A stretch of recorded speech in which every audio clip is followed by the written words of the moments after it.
Hi all, my name is Espen and I would like to share with you a story about the transformative experience I had as an undergraduate student. This is almost 13 years ago now and has stayed with me for all this time.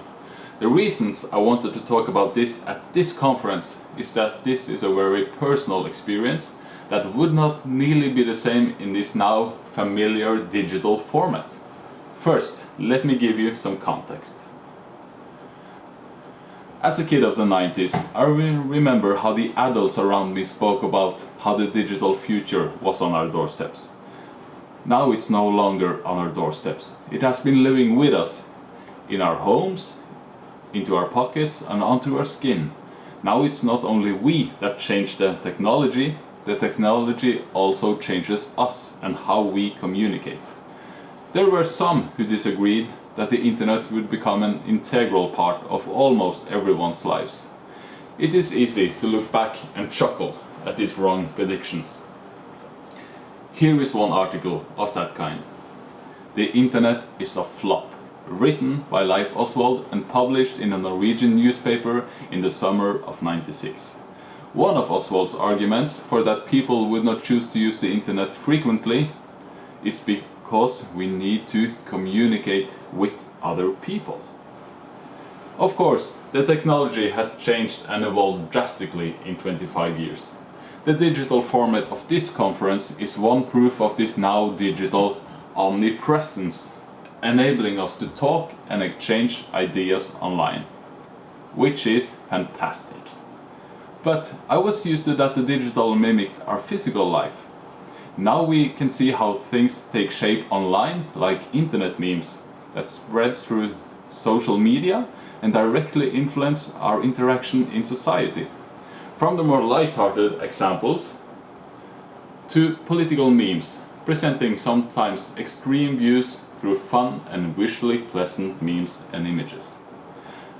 I hope to inspire reflection about how we approach and communicate with each other, especially now that the digital and the physical realms not only seem complementary to each other, but are merging as one. In 2008, I took some courses in sociology. Sociology gave me many interesting maps to view social territories with.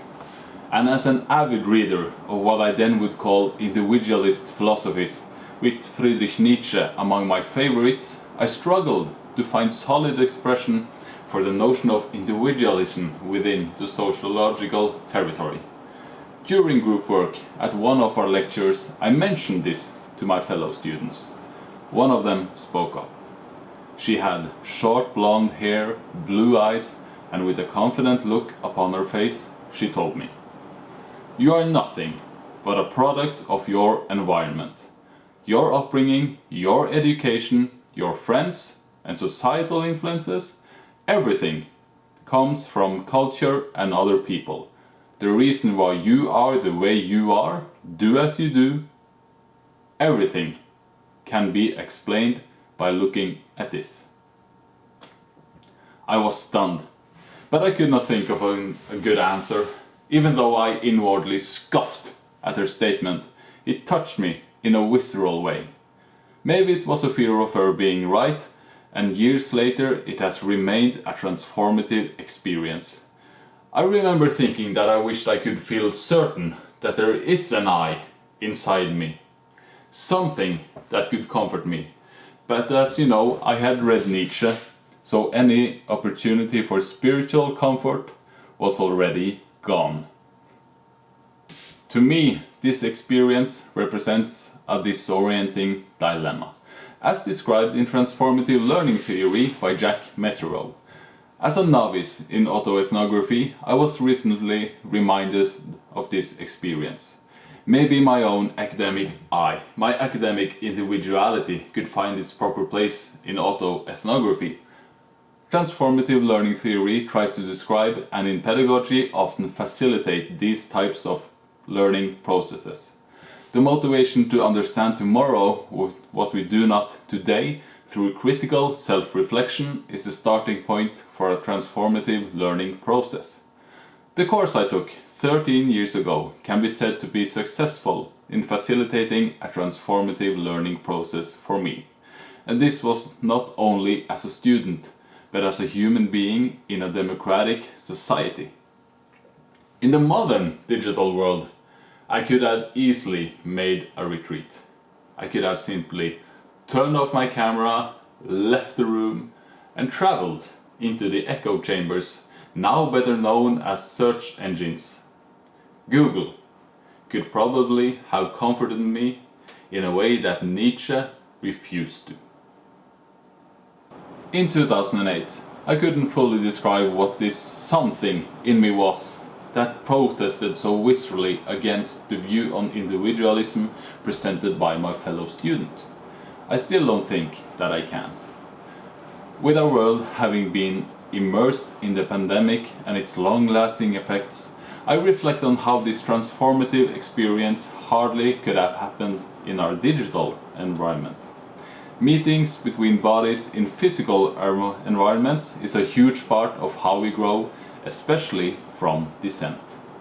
The territory of higher education and academia is increasingly digitalized, and what implications may this bring for democratic society? Because I will argue that a transformative experience like this needs a shared space, not only from the comforting confines of our own homes and screens.